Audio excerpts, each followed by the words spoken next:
Listen, so Tony, that's his name, he spent 13 years in prison for a bombing of a gas station, but he was innocent, declared by a judge.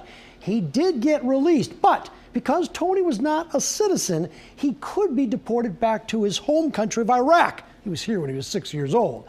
But going back to Iraq for a Chaldean could be a death sentence. Take a look. In the interest of justice, your convictions and sentences are hereby vacated. When she said you're exonerated, you're vacated, I still get chills talking about it. You know, I got chills now talking about it. That was November 2020 when a judge ruled that 52-year-old Waleed Tony Isho was wrongfully convicted of the 1989 bombing of the Total gas station on 7 Mile and Woodward. But I never used to ever think that I'd ever choke up like that, you know, because I was just, you know, you play tough, stay tough, and move tough. But let's go back. Tony, a Chaldean, born in Iraq. He came to this country when he was just 6 years old. He had a green card and was on his way to U.S. citizenship like his family. But at age 20, he was arrested. I think there's no way they're going to find me guilty. I wasn't there. I didn't do anything. But the jury was out only 40 minutes, and Tony was convicted. And from 1989 to 2002, 13 years, Tony was in prison. And the moment Tony was out of prison, immigration wanted to deport him. And I've been out here about 18 years since I've been out of prison.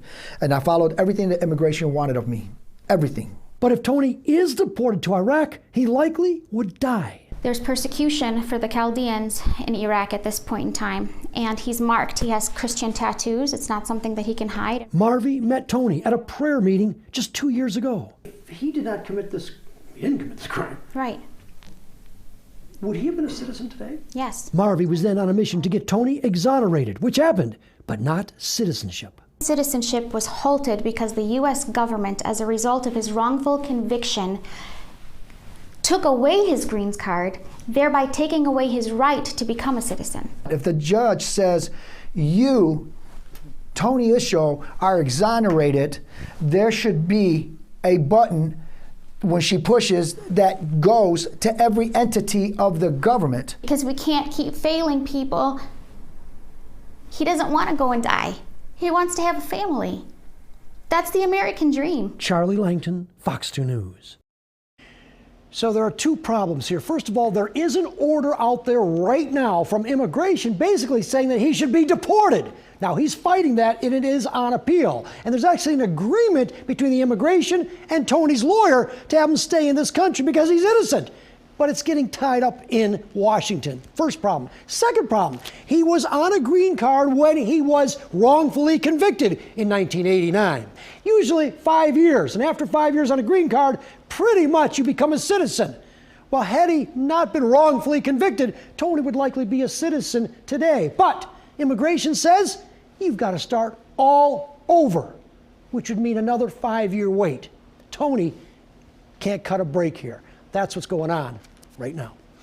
Charlie, so the 5 years you're talking about here, I mean, is there a path to citizenship for him right now?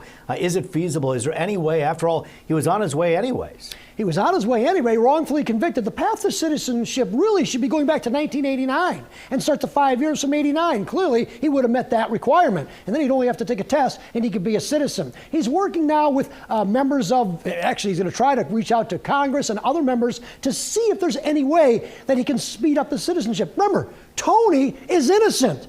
And if for some reason he's always looking behind himself because theoretically and technically there's an order out there to deport him, but because he's a Chaldean marked with tattoos saying he's a Christian and they are persecuted in Iraq.